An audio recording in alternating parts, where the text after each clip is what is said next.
All right, let's get you now to the WAFB team. The district attorney in Ascension Parish says he will not pursue charges against the state trooper who ended up in a terrifying situation last year.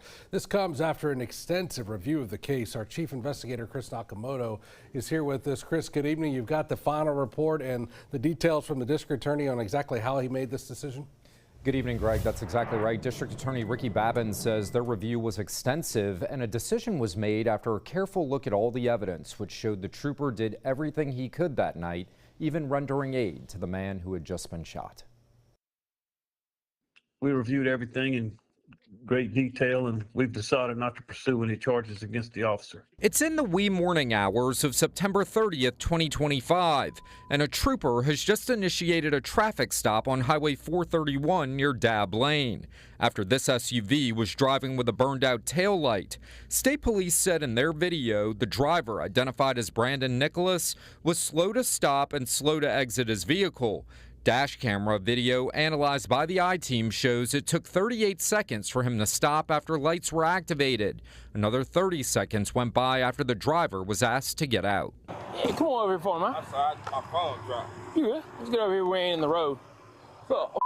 State Police. The reason why I'm pulling you over, you got tail light out. That's when the trooper asked for his driver's license. You got your license on you, man? It's in the car. All right, cool. You gonna grab it for me? Yes, sir. Look, before you go reach any guns or anything in the car? No, sir. Perfect. Go ahead and grab it for me. At this time, State Police said the trooper noticed a gun inside the car and the smell of marijuana coming from it.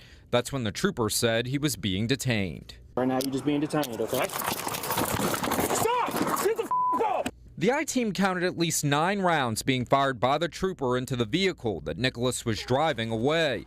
The trooper's body camera fell off, and you can hear him radio shots fired. Shot fired, shot fired. When he was at the edge of the car and the police officer had smelt the marijuana and he was going to secure him, he jumped back in the car, and the police officer had seen a weapon in the car, and he put one hand on the shifter and the other hand, according to the state trooper's testimony, he put it, the other hand had disappeared into where the firearm was. So yes, he knew he had a gun.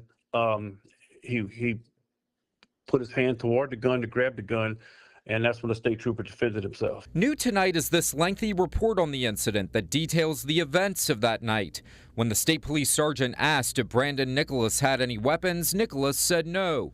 The report also notes that Nicholas fought his way back into the driver's seat, put the car in drive, and floored it. The sergeant's upper body was still inside the vehicle. The I-Team found the report also notes of the 11 shots that were fired, 2 struck Nicholas. 6 hit the exterior of the car, and 3 others disappeared into the night. During the struggle, the trooper's body camera was knocked off and recorded nearly 6 hours of nothing but darkness. The most critical moments were not captured.